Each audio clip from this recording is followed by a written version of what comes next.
ఏది అయినా ట్రై చెయ్యి ఆచి చికెన్ మసాలా. ఆచి చికెన్ మసాలా. వర్షాల కోసం ఎదురు చూస్తున్న దేశానికి ఊరటనిచ్చే సంకేతాలు కనిపిస్తున్నాయి. జూలైలో కొంత మందగించిన నైరుతి రుతుపవనాలు మళ్లీ పుంజుకుంటున్నాయి. ఇస్రో ఉపగ్రహ చిత్రాల్లో దేశంలోని దాదాపు 2/3 ప్రాంతాన్ని మేఘాలు కమ్ముకున్న దృశ్యాలు కనిపించాయి. అయితే మరోవైపు బంగాళాఖాతంలో ఏర్పడుతున్న అల్పపీడనం రుతుపవనాలకు కొత్త ఊతమివ్వనుందని వాతావరణ శాఖ అంచనా వేస్తుంది. ఇక దీంతో గత కొద్ది రోజులుగా వర్షాల కోసం ఎదురు చూస్తున్న ప్రాంతాల్లో మళ్లీ ఆశలు చిగురిస్తున్నాయి.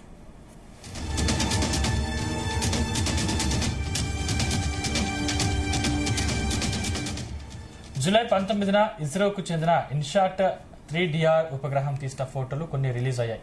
దీంతో దేశ భూభాగంలో దాదాపు 60 నుంచి 70% ప్రాంతం మేఘాలతో కప్పుకున్నట్లు కనిపించింది. జమ్మూ కాశ్మీర్ నుంచి గంగా మైదానాల మీదుగా ఈశాన్య రాష్ట్రాల వరకు భారీ మేఘాలు విస్తరించాయి. ఉత్తరప్రదేశ్, బీహార్, జార్ఖండ్, పశ్చిమ బెంగాల్ ప్రాంతాల్లోనూ వర్షాన్ని మోసుకొచ్చే మేఘాలు కదులుతున్నాయి. మరోవైపు అరేబియా సముద్రం నుంచి తేమ గాలులు రావడంతో పశ్చిమ తీర ప్రాంతాల్లో కూడా మేఘాల ప్రభావం కనిపిస్తోంది.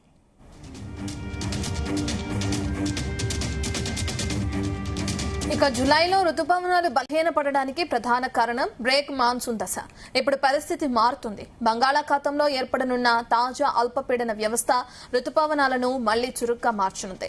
సముద్రం నుంచి తేమ గాలులను తన వైపు లాగుకునే ఈ వ్యవస్థ తూర్పు తీరం నుంచి మధ్య భారతం వైపు కదిలే అవకాశం ఉంది. ఇక దీంతో రుతుపవన ద్రోణి మళ్లీ సాధారణ స్థాయికి చేరుకుని విస్తృత వర్షాలకు అనుకూల పరిస్థితులు ఏర్పడనున్నాయి.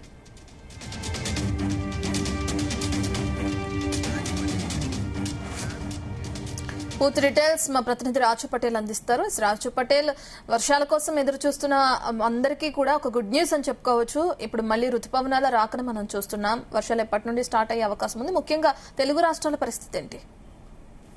Good afternoon Ratna and Sandeep. ఇప్పటి వరకు కూడా వర్షాలు లేక తీవ్రమైనటువంటి నిరాశతో ఉన్నటువంటి ప్రజలకైతే ఇది భారీగా ఉపశమనం కలిగించే వార్తగా చెప్పుకోవచ్చు. ఎందుకంటే ఒక రకంగా ముఖ్యంగా తో పాటు ప్రజలకు కూడా చాలా సంతోషాలు, సంబరాలు ఇచ్చేటువంటి అంశాలు కూడా చెప్పవచ్చు. ఎందుకంటే వానాకాలంలో వర్షాలు పడాలంటే ఖచ్చితంగా నైరుతి రుతుపవనాల వేగము ఎంత ఎక్కువగా ఉంటే అంత భారీ వర్షాలు కురుస్తాయి. కానీ ఎల్నినో ఎఫెక్ట్ తోటి నైరుతి రుతుపవనాల యొక్క వేగం ఎక్కువగా లేకపోవడము, తెలంగాణలోకి ప్రవేశించినటువంటి నైరుతి రుతుపవనాల యొక్క స్పీడ్ కూడా లేకపోవడము, ముందుకు వెళ్ళకపోవడం వల్ల మందకోటిగా ఉన్నటువంటి నైరుతి రుతుపవనాల ప్రభావంతో ఇప్పటి వరకు కూడా తెలంగాణలో కురవాల్సినటువంటి వర్షం కురవలేదు. చాలా చోట్ల కూడా దాదాపు 462 మండలాల్లో లోటు వర్షపాతమే ఉంది. గతంలో ఎన్నడూ లేని విధంగా చాలా సంవత్సరాల క్రితం ఈ పరిస్థితి ఉండేది. అంతటి కరువు పరిస్థితిని తలపించే విధంగా ప్రస్తుతమైన సిచ్యువేషన్ ఉంది. కానీ దీన్ని అధిగమిస్తూ ఇంకా వర్షాలు కురవయి, వానలు పడవు, వరదలు రావు, ఇక నదులు పారవు, వాగులు పారవు, చెరువుల్లోకి నీళ్లు రావు. ఈ వ్యవసాయం రంగము ఇక అధోగతి పాలవుతుంది. అసలు పంటలు పండించుకునే పరిస్థితి ఉండకపోవచ్చు. తీవ్రమైనటువంటి కరువు వచ్చేటువంటి అవకాశం ఉంది అనేటువంటి ప్రజలు అనుకుంటున్నటువంటి పరిస్థితులలో ఒకేసారిగా చాలా శుభవార్త అయితే వినిపించిందని చెప్పవచ్చు. వర్షాల కోసం ఎదురు చూస్తున్నటువంటి యావత్ దేశానికైతే ఇది ఊరటనిచ్చే సంకేతంగా అయితే కనిపిస్తుంది రత్న అండ్ సందీప్. ఎందుకంటే జూలైలో మనకు కొంత మందగించినటువంటి నైరుతి రుతుపవనాలు మళ్ళీ ప్రస్తుతం పుంజుకుంటున్నాయి.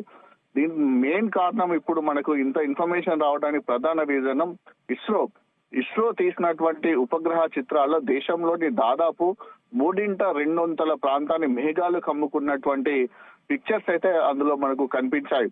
ఇస్రో తీసినటువంటి ఈ పిక్చర్ లో మరోవైపు బంగాళాఖాతంలో ఏర్పడనున్నటువంటి అల్పపీడనము రుతుపవనాలకు కూడా కొత్త ఊపునివ్వనుందని వాతావరణ శాఖ కూడా అంచనా వేస్తుంది. దీంతో గత కొద్ది రోజులుగా వర్షాల కోసం ఎదురు చూస్తున్నటువంటి ప్రాంతాల్లో మళ్ళీ ఆశలు చిగురుస్తున్నాయని చెప్పవచ్చు. అంటే ఏదైనా మనకు వెదర్ అప్డేట్ కావాలంటే కంపల్సరీ సాంకేతికంగా ఇస్రో నుంచి ఎక్కువగా మనకి ఇన్ఫర్మేషన్ వస్తూ ఉంటుంది. ఏ రకమైనటువంటి వెదర్ అప్డేట్స్ ఎక్కువగా చూడాలనుకున్నాడు.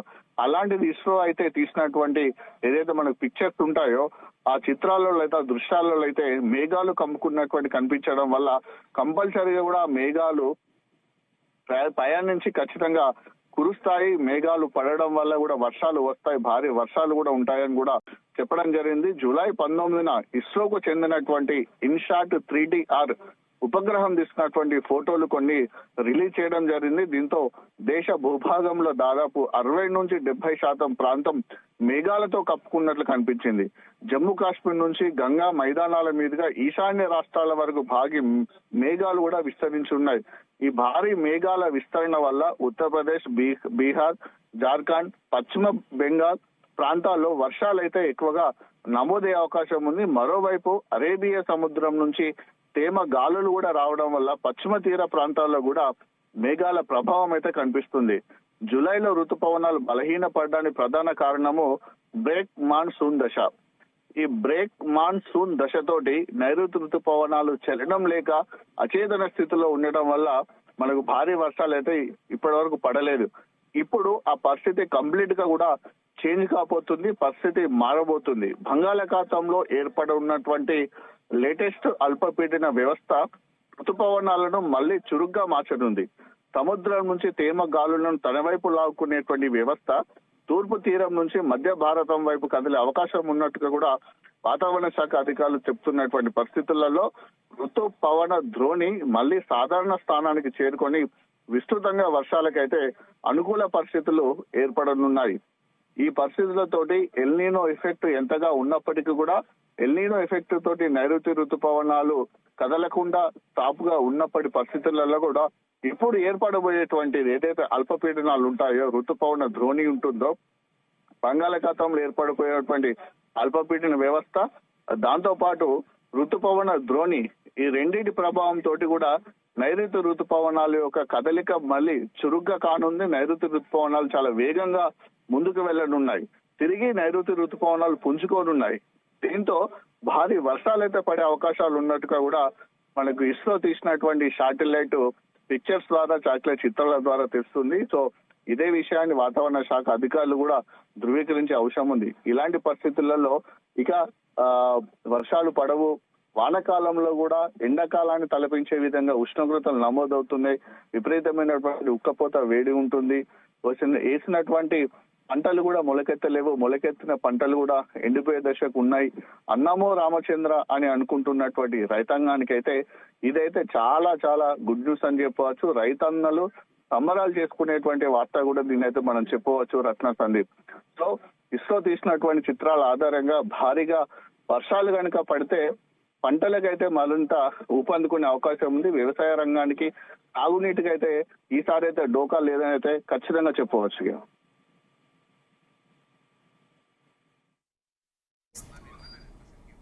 మన రెండు తెలుగు రాష్ట్రాల్లో ఒకవేళ భారీగా వర్షాలు కురిస్తే ఎటువంటి పరిస్థితులు ఉండే అవకాశం ఉంది? మరి అధికారులు ఎటువంటి చర్యలు తీసుకునే అవకాశం ఉంది? సో ఇప్పటి వరకు మనకు భారీగా అంటే కుండపోత వర్షం పడాలి రత్న, ఎందుకంటే మామూలుగా వర్షం పడద్దు. ఇప్పటి వరకు ఏంటంటే సాధారణ వర్షపాతం కంటే తక్కువ వర్షపాతం కూడా నమోదైంది. సో అటు ఏపీ అయినా ఇటు తెలంగాణ అయినా సరే రెండు రాష్ట్రాల్లో కూడా ఆశించిన స్థాయిలో వర్షాలు పడలేదు. సో ఏపీలో మెయిన్ ప్రధానం అది ఏపీ తెలంగాణకు ముఖ్యమైనటువంటి నది అయిన కృష్ణా నది అయినా, తెలంగాణకు ప్రధాన నది అయినటువంటి గోదావరి నది అయినా, ఈ నదులు కాక ఇంకా చాలా చిన్న చిన్న ఉపనదులు కూడా ఉన్నాయి. వాటితో పాటు పెద్ద పెద్ద వాగులు కూడా ప్రవహించాల్సినటువంటి పరిస్థితులలో ఏది కూడా ఇప్పటి వరకు నీళ్ళైతే పారలేదు. కృష్ణా నది ప్రవాహం మొదలు కాలేదు, గోదావరి నది ప్రవాహం మొదలు కాలేదు.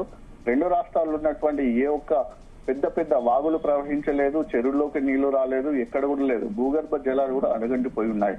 సో కంప్లీట్ గా కంటిన్యూగా భారీ నుంచి అతి భారీ వర్షాలు పడితే వరదల ప్రళయం వచ్చేస్తే మళ్ళీ జాగ్రత్తలు తీసుకోవాల్సిన అవసరం ఉంటుంది. ఎందుకంటే ఇప్పుడు కంటిన్యూగా వర్షాలు పడాలి. 2-3 రోజుల పాటు మినిమం రోజు ఒక 10 సెంటీమీటర్ల వర్షం పడితే భారీ వర్షం వచ్చే అవకాశం ఉంది.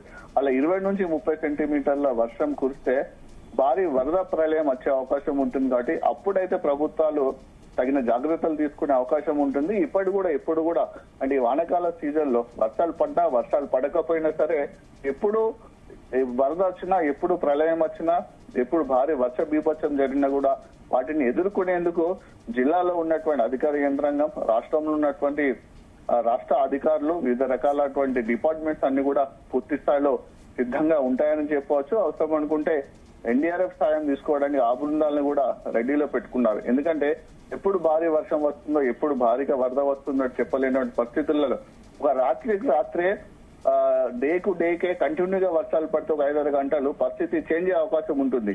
ఇప్పటి వరకు మనం చూసినటువంటి గోదావరి నది అయినా కృష్ణా నది అయినా పెద్ద పెద్ద వాగులైనా సరే ఇసుక మేటలతోటి ఎడార్లో కనిపిస్తున్నటువంటి ఇవన్నీ కూడా ఒక 2-3 గంటల పాటు కంటిన్యూగా వర్షం పడితే కంప్లీట్ గా కూడా వరద ప్రవాహం తోటి వెళ్తున్నటువంటి పరిస్థితులలో లోతట్టు ప్రాంతాలు జలమయమైన పట్టణాల్లోని కాలనీలు నీట మునిగిన సో ఏ రకమైనటువంటి వరద ప్రభావం తోటి విపత్తు వచ్చినా సరే పూర్తి స్థాయిలో అయితే దాని నుంచి ప్రజలను రక్షించడానికి సురక్షిత ప్రాంతాలకు పంపించడానికి అయితే రాష్ట్ర ప్రభుత్వాలు అయితే పూర్తి స్థాయిలో సిద్ధంగానే ఉన్నాయి రత్నాన్ శాంతి. Okay, thank you.